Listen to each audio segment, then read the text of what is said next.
Bonjour à tous, Charline Bonneau, diététicienne spécialisée en micronutrition et en aide au changement.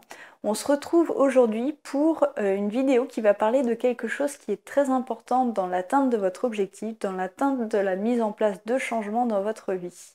Alors c'est quelque chose qui est bien souvent méconnu, qui va même à l'encontre un peu de l'intellect, et c'est une étape qui est tout à fait négligée la plupart du temps, et pourtant c'est souvent le frein majeur qui vous empêche d'atteindre votre objectif, qui vous empêche de mettre en place des changements dans votre vie.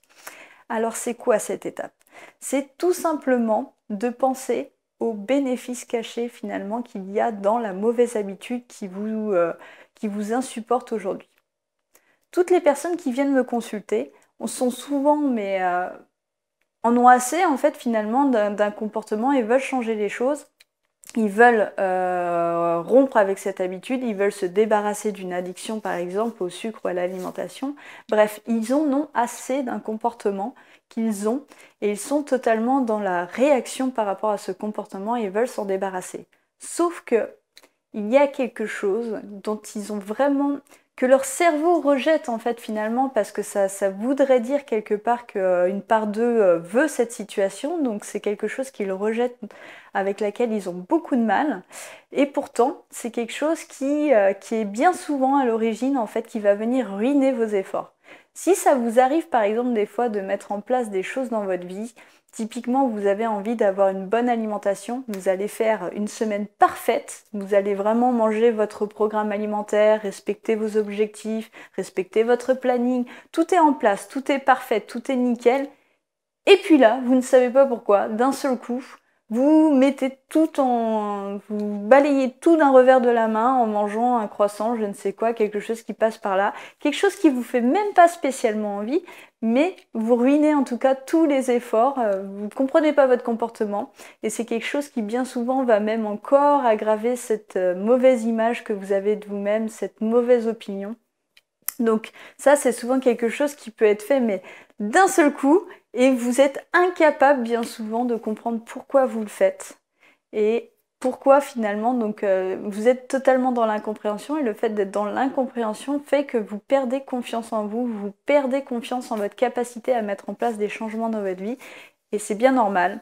Et tout ça, c'est bien souvent parce que quelque part vous avez négligé une étape qui est vraiment très importante et déterminante au moment où vous voulez mettre en place des changements dans votre vie. Alors en pensée positive justement, ça va un peu à l'encontre parce qu'en général on on a plutôt tendance à vouloir se concentrer sur le positif et sur vraiment l'objectif et voir que l'objectif et absolument pas regarder tout ce qui est négatif ou les obstacles. Moi ça je pense que c'est une erreur, c'est un peu la vision bisounours de la pensée positive. Je pense pas qu'on puisse réellement complètement se concentrer sur l'objectif sans regarder les obstacles, en niant les obstacles, parce que je pense qu'à un moment ou à un autre, vous allez être confronté à ces obstacles. Si vous n'êtes pas préparé, je pense que la préparation, c'est bien plus source finalement d'aide que le fait de nier quelque chose. Donc moi, en tout cas, d'expérience, je peux vous dire qu'il vaut mieux vous préparer. Il n'y a pas un changement que j'ai mis en place dans ma vie où finalement il n'a pas fallu à un moment préparer et se préparer donc aux obstacles possibles. Alors je vous parle pas non plus de rentrer dans un espèce d'extrême à vouloir avoir le contrôle sur tout, parce que évidemment vous ne pourrez pas tout prévoir, mais il y a des choses que vous pouvez tout à fait prévoir. Il y a forcément des changements que vous avez déjà essayé de mettre en place auparavant dans votre vie, que vous avez abandonné pour certaines raisons.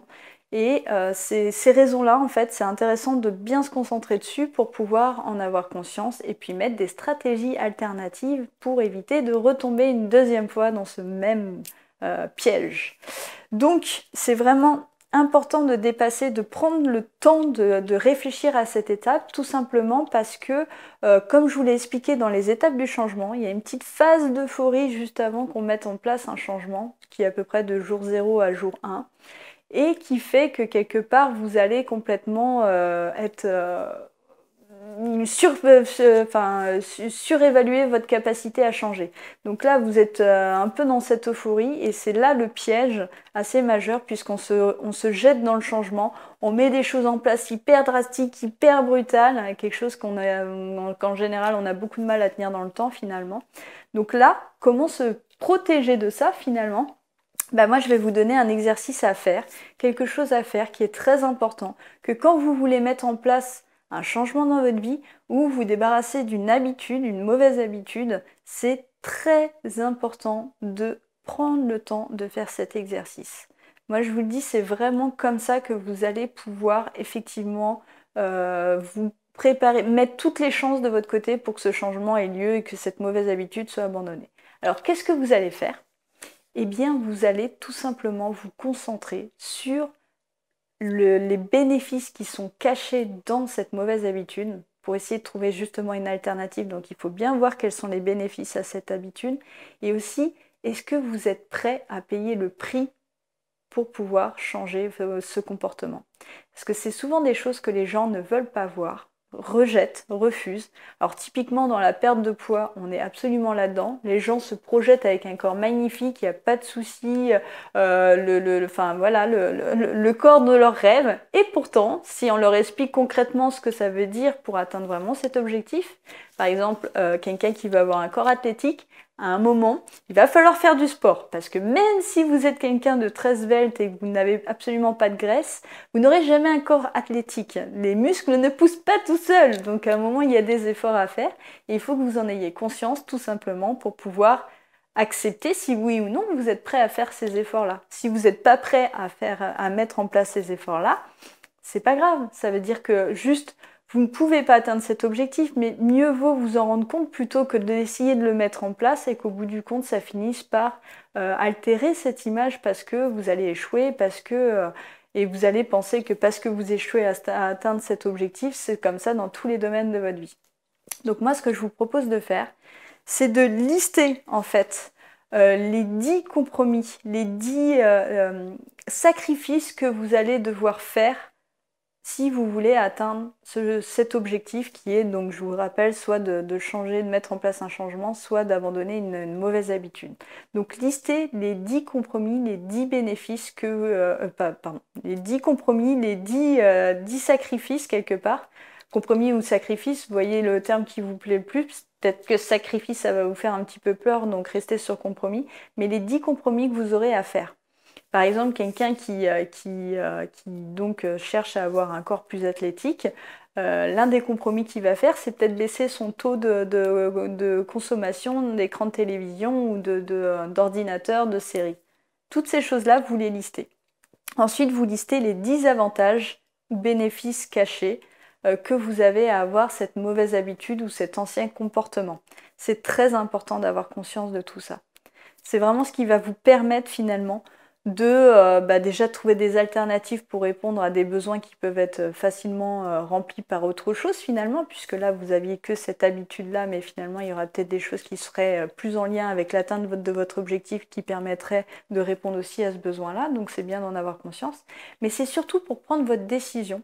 Au moment où vous allez mettre en place ce changement, vous allez vraiment faire un contrat avec vous-même, il faut que vous ayez tous les termes du contrat. Exactement comme un contrat légal. Il faut que vous ayez conscience de toutes les clauses. Et ça, c'est vraiment les clauses cachées que les gens ne veulent pas voir. Et pourtant, c'est très important.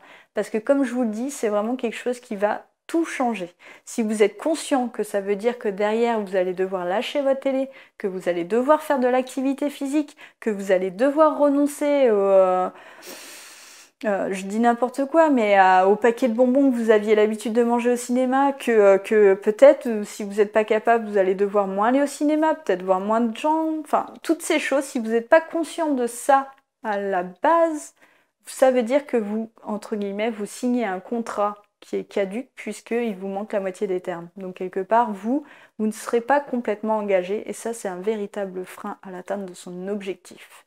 Voilà, c'est tout pour aujourd'hui. Si cette vidéo vous a plu, Si cette vidéo vous a plu, je la refais, n'oubliez pas de la partager en fait à votre entourage ou de la liker tout simplement et puis de vous abonner à ma chaîne pour avoir les prochaines vidéos. Et puis en attendant celle de demain, n'oubliez pas qu'un changement alimentaire ça passe par un changement global et que tout ça, ça repose sur un pourquoi fort. À demain!